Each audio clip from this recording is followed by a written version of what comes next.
Alright, Flight Boss, bitch, you know, for sure. You're now listening to the Mind of an Antares Moon.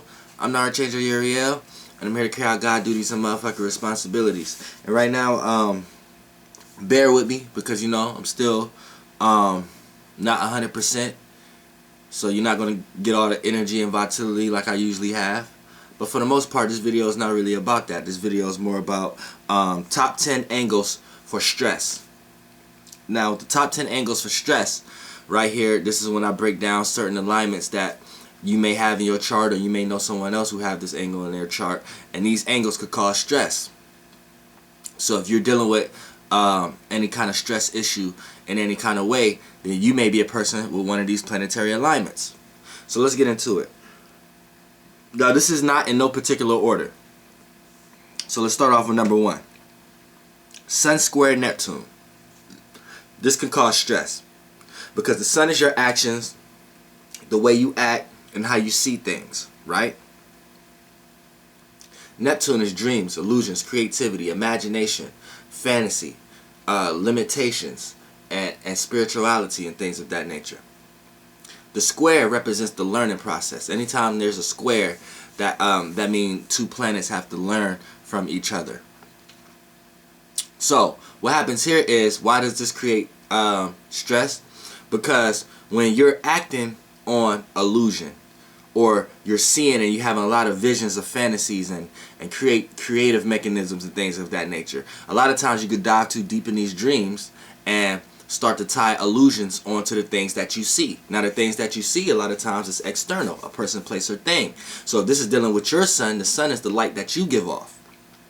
So if you're acting on the things that you see, and if the things that you see need to learn how to decipher between an illusion and what's realistic, then a lot of times these can be the battles between a sun square Neptune's person life. Now, I have sun square Neptune also, so I deal with this a lot growing up in my life. So a lot of times you can have this perception of a person, place, or thing, or even of yourself, and then when you act on it and get proved wrong from an external reference, from a person, place, or thing, or society, then it could be very discouraging, and it could cause stress or make you feel like your actions or what you're into is not actually what you're supposed to be doing or seeing or insight. So, you know, sun square Neptune is a aspect for stress. Now, 2, Mercury opposed Jupiter. Now, with Mercury opposing Jupiter, right here you have Mercury thinking, communicating, and analyzing, right? And puzzles and references and metaphor. Now you have Jupiter. Jupiter is wisdom, knowledge, experiences in your life, meaning, reasoning to these experiences, and also broad philosophical point of views of things. So it's expansion. You see what I'm saying? So then the opposition creates a give and receive match or a tug of war match. So it's the ops. So early in life, oppositions could play out in people's lives as being very unbalanced and being very tug of warish. So when a person has Mercury opposed Jupiter, when a person wants to think curiously and be curious and have all type of communications and thought processes and analyzing things of that nature. See, when they have that opposing Jupiter in their life, a lot of times it may play out in ways of not fully going through with being as curious and being as hands-on as you can, because you have to figure out the meaning and reasoning behind something before you feel comfortable with doing it. So a lot of times you may run into new people or get introduced to new things and new information, and before you just dive in with a curious and free thinking mind, you start to try to add meaning and reasoning to why is this something you need to learn, and then it becomes an experience, and then once it becomes an experience, it becomes something you can extract wisdom and knowledge out of. So a lot of times you are unsure, should you experience certain things, or should you just be curious and lighten your load a lot of times? So this can cause stress in a lot of your day-to-day life situations, because when you introduce yourself to new people or with new things and things of that nature, you don't know whether this is an experience that you should experience or not, or whether this should be something that you should just be thinking and analyzing and not be taken too serious. So it could cause you to over-analyze and over-penetrate in certain situations and over-assert yourself to try to get some assertion from someone else, when a lot of times you can do that with yourself. So a lot of times you need other people's advice, or a lot of times you need to see examples of stuff done first, and that could just be stressful for a person, because it could leave a person unsure on a day-to-day basis. Now 3, we have we have Sun conjunct Venus. Now this is another placement for stress. Because with the Sun conjunct Venus, here's what happens. You have your actions, the way you see things and how you act, right? And then you have Venus, how you love, appreciate, value, relate, compromise, and what you indulge in, and what's your pleasures and things that you value. And then when you have the conjunction. The conjunction means two energies joining together to create a new energy. So they're planned as one. So what happens here is, you probably wondering, like, it's a conjunction, how's this stress? Yes, it doesn't matter what alignment, if it's a sextile, trine, square, all these could be good or bad. It depends on the actual planets that's aligning with each other, if it's going to play out in the way that you want it to or not. And with the Sun conjunct Venus, in this way right here, this makes a person who try too hard to be liked. All their actions, the way they act and how they see things, is predicated on being fair, being loving, being kind, understanding someone else's actions. So this person, this could play out as a pushover sometimes, or this could play out as a person that's a war for love. They act on love, so they may hurt someone else, but for the sake of love. You see what I'm saying? So they can get hurt with love very easily because they act on trying to be liked, or act on trying to be loved, or act on loving someone a little too much, to the point that it becomes overbearing, or too much energy that they exhaust.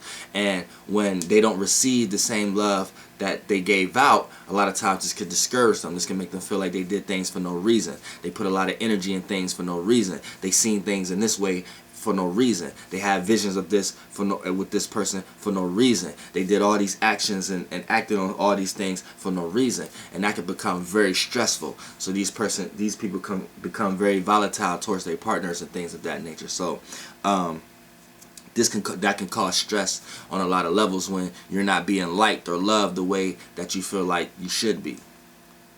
Now 4, we got Moon square Saturn for stress. Now you have the moon, who you are, your emotional stance on things, how you feel, also your emotional response and reaction to things. And then you have Saturn, which is how one gains stability in one's life, and where one is going to place and receive boundaries and restrictions and limits. And then you have the square here. So anytime there's a square, that's a learning process, where two planets have to learn from each other. So the moon square Saturn, how this causes stress. Now a lot of times this could cause stress because it may be hard to respond to reality. A lot of times it may be hard to feel emotionally comfortable with the stability in your life, or how you gain structure in your life, or the people, places, and things that help you gain structure in your life a lot of times. And you may need to learn how to add some comfortability to that, or learn how to add some structure and reality to your emotional stance on things and how you feel about things. So a lot of these things could cause a lot of stress in your life. Also with the moon squaring Saturn, a lot of times this can cause emotional chaotic moments in the place of business or in the place of work where you work at and things of that nature. Because wherever you gain structure in your life at, or how you gain structure in your life at, a lot of times you have to learn how to add that to your, because it's a square, to your moon, which is who you are. But a lot of times it's not part of who you are. It's something that you have to deal with. So a lot of times you have to kind of gain grips with yourself. You can get emotionally, like you get emotionally moved when you have to deal with practical things or things that's dealing with reality, and things could become very stressful when you have to emotionally exert your energy into things that you feel is chaotic, and the reality itself will seem chaotic to you a lot of times with the moon square Saturn. Now, 5, we're going to moon trine Pluto. Now, once again, you have the moon, who you are, your emotional response and reaction to things. And then you have Pluto, deep transformation, deep willpower, deep desire, deep passions, deep intent and intentions and alternative motives and control. So right here, and then you have the trine, which is the gift. Anytime there's a trine, that's a gift, something you have that you have to offer to the world. You just have to actually get up and do it. So, but what actually happens here with the moon trine Pluto, how this can play out as stress in a person's life, because a lot of times who a person is, just who they are, and their emotional reactions to things and their response to the world and response to everything, a lot of times has the gift of being transformative. And anytime something is transformative, it could be deep, dark. So a lot of times, I know it's a bad gift. Like I said, trines is gifts, sextiles is opportunities. They could be good or bad. Ops is the opposition. The square is the learning processes. These could be good or bad learning processes. You see what I'm saying? And the conjunction can play either role on both scales. And the squares and the oppositions is energies you're going to receive from others. And the sextiles and trines is energies you give off. And conjunction play all in between. You see what I'm saying? So, a lot of times, but it's just the energy fields that you're in as anyway. So when we talk about the moon trine Pluto, this may be a negative gift, but it's just a gift you have. You have a gift of always transforming your emotional stance on things. Always thinking about the deepest part of something. The most depths of something. The most negative part of something. You see what I'm saying? You're always trying to control the emotional stance on yourself or others. So that can become very stressful because you can't control the way other people feel. So that's an issue also right there. That can cause a lot of stress in one's life. The moon trine Pluto, because even though you have the gift to control others with some type of emotional stance or some type of expression or some type of inspiration, at the same time you could take others to a negative place where you may so often go to. Now 6, we got Jupiter conjunct Pluto for stress. Now we got Jupiter, wisdom, knowledge, meaning and reasoning, and expansion and higher learning, broad philosophical point of views, or the broad perspective of things. So when you have that conjuncting Pluto, which is deep transformation, deep willpower, deep motivation, deep intent, and then you have the conjunction, which is the conjunction to join into two energies. This is a person that go very high and very low. You see what I'm saying? These people experience transformations all the time. These people, their optimism is in a very dark place. So they're very optimistic about dark events, dark things. So you come to them, if you come to these people with a positive attitude or something positive to say, these people got a very optimistic outlook on how to bring your spirits all the way down.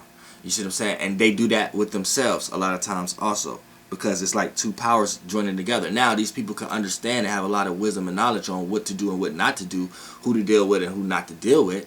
But right now we're talking about stress, and this is one of the alignments, and we're not talking about the positivity, because all alignments got negative and positive traits. But right here we're just talking about how this could bring stress. And how Jupiter conjunct Pluto could bring stress is, a lot of times your optimism, your experiences in your life, always has the power of being transformative, being dark, being deeply desired, deep willpower, deep intent. So you may have a lot of people who have deep desires or deep or alternative motives around you. You see what I'm saying? So you have to make sure that you're not experiencing that all the time, because Jupiter is going to bring experiences with that, and this could bring a lot of stress, because your optimism for the things that you deeply desire is always in chaotic moments. So you may not end up deeply desiring anything, and you may not end up having any optimism for anything. So that's optimism very high, deep desire is very low. So you see what I'm saying? You end up going in between both potems without actually accomplishing either or. So, but you can understand how others can by instinct. Now 7, we have Sun opposed Saturn.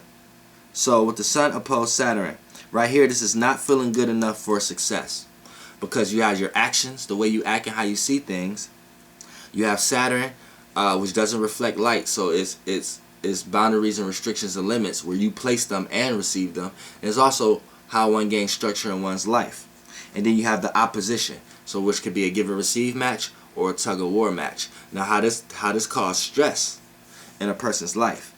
You feel like how you see things, the things that you act on, your actions, things that you into, you feel like that's never going to bring stability in your life. That's never going to be practical solutions. And a lot of times you feel like you have to set aside the things you're into and things that you always want to act on for the sake of your job or for the sake of reality or for the sake of what's in society and things of that nature. And that could cause very stressful moments for people, and vice versa.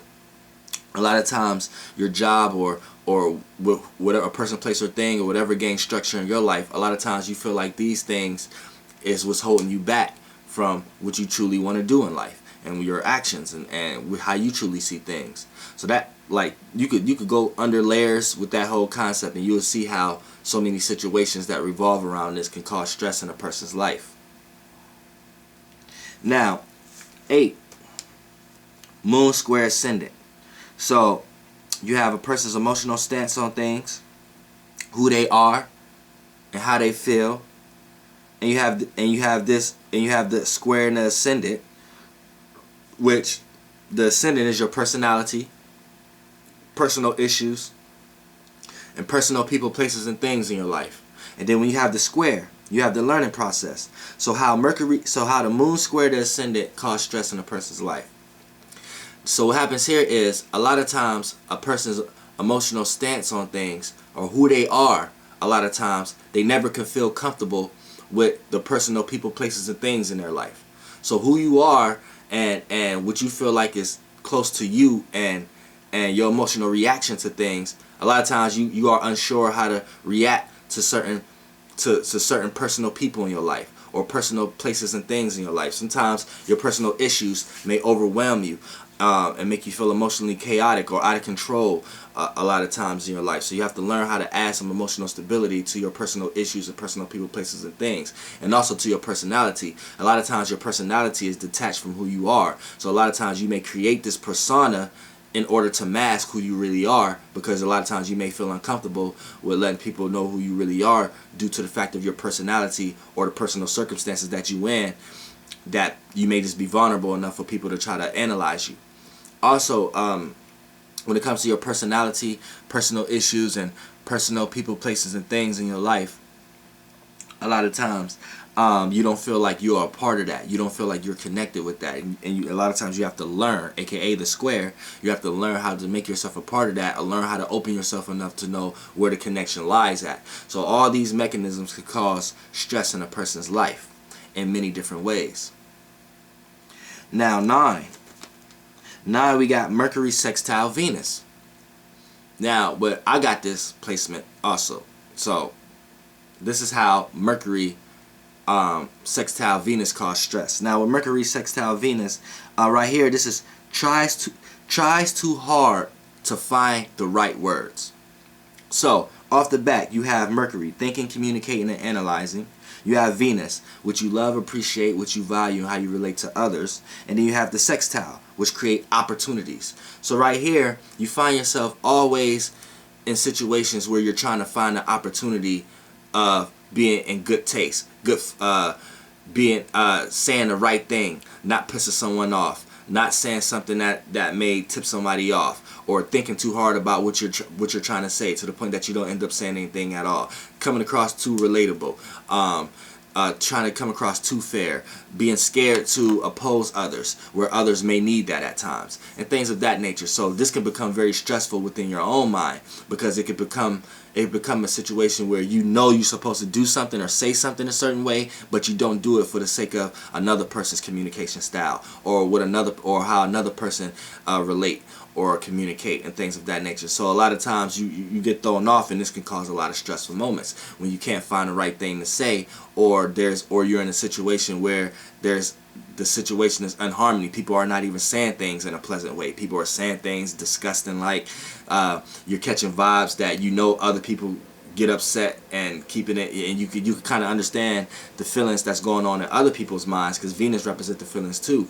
And when you pick these up, you start to think about it, and that a lot of times it could be stressful for you, because you want everything to be, when you see another person not having a discernment to these kind of spirits, and you see them talking nasty to a person, and then you can see what's going on with these two people from an external realm, and when you see this person lack care for the discernment of that realm, a lot of times it makes you uncomfortable, and that could cause you a lot of stressful moments. So try not to be too pleasant, or put yourself in situations where you're trying to be too compromising, because it can just mess your mind up. And last but not least, 10, you got Sun conjunct Moon. Sun conjunct Moon. Yes, indeed. Sun conjunct Moon people are some of the most stressful people that you would never know, because the energy that they put off, a lot of times you may not think they're stressed out, but these people are. But some people, depending on the house placements of this conjunction, they show it. But for the most part, what happens here is a lot of times these people are confused between the wants and the needs.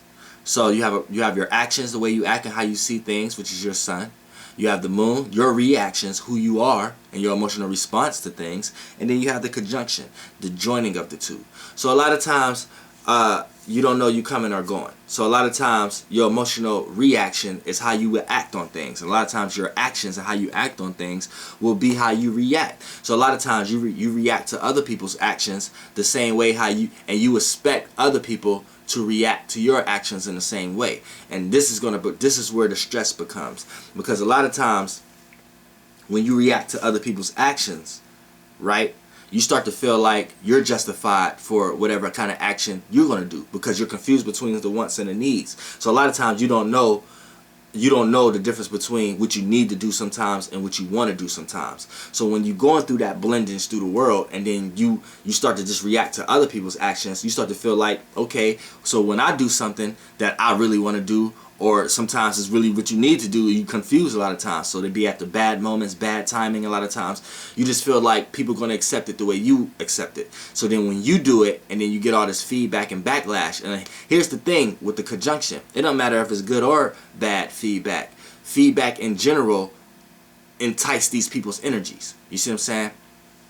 Just affecting anybody in any kind of way in the world affect these people's energies. So when you do things and then you get the reaction, if it's not the reaction that you feel like be the same kind of reaction that you give to somebody, then that's when you start to feel like you start to feel stressed out, because you start to feel like things are not, you start to feel like things are against you.